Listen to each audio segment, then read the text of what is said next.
Hi there and welcome to another Ginger Prince production video.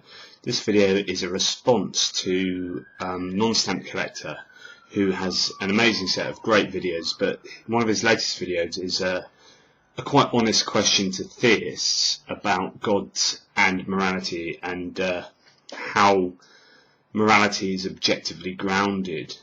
And it reminded me, and that's why I'm replying, reminded me of a really recent blog post that I posted on my website, which is atiplingphilosopher.yolasite.com, entitled God is a Consequentialist. So it's looking at the fact that God's all the morality that comes from God in his actions in the Bible throughout history are of a consequentialist nature and don't seem to be, certainly not absolute, absolutely good, absolutely bad, but have to be taken within the context of the actions themselves. So this is what I said. When debating morality and ethics with Christian theists, scorn is often poured on secular ethicists who adhere to moral disciplines that are not grounded in God. Usually these moral approaches are consequentialist in nature. In other words, moral actions are defined by the consequences they deliver as opposed to the intrinsic morality of the action itself. The ends justify the means, and that's really important. As an example, such an approach might well be utilitarianism. So the action is judged on whether it causes the maximum amount of happiness to the maximum amount of people, for example. Though this appears in many guises, for example, act and rule utilitarianism, it basically dictates that a good action is one which derives the most good or happiness as a consequence.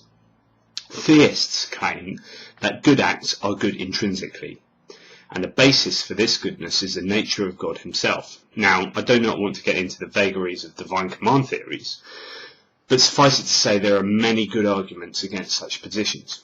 What's important to understand, however, is that God is not a moral absolutist. He is not a moral absolutist. He is, at least extremely often, a moral consequentialist.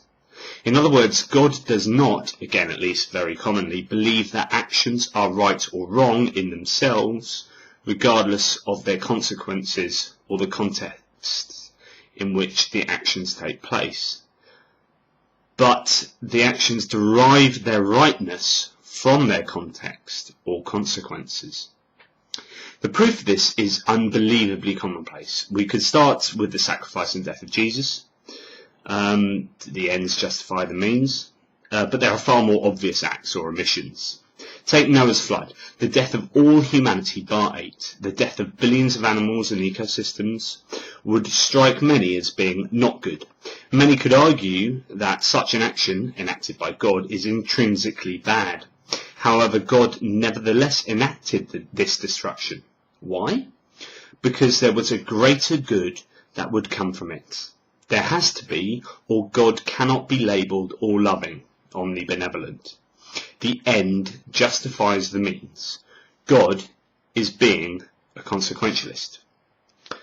Let's look at God allowing the 2004 tsunami, allowing the Holocaust, the floods, volcanoes, fires, other tsunamis, and every single natural disaster since the beginning of time.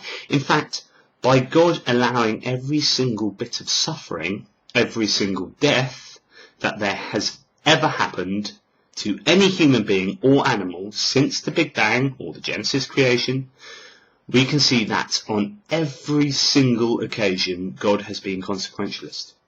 The consequences of every single piece of suffering must, if God is all-loving, powerful enough to have done it otherwise, and knowledgeable enough to know how to have done it otherwise, outweigh the intrinsic badness of the action.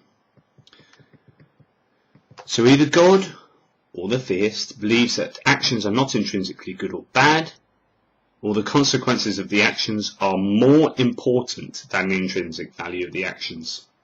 Thus, even if intrinsic moral values exist as well as consequentialism, it seems that consequentialism trumps intrinsic moral value every time suffering is allowed to happen.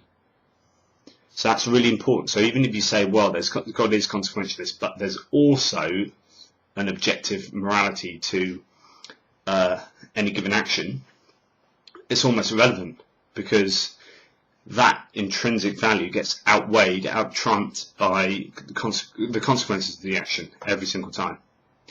So therefore, the next time you get into a debate about morality with a theist, and they try to denigrate secular consequentialism, demand that they explain such criticism in light of God's ubiquitous reliance on the virtue of consequentialism himself. At the end of the day, God is a moral consequentialist, and the proof is not only all over the Bible, but it's in every bit of pain and suffering that has ever existed in this world since its inception.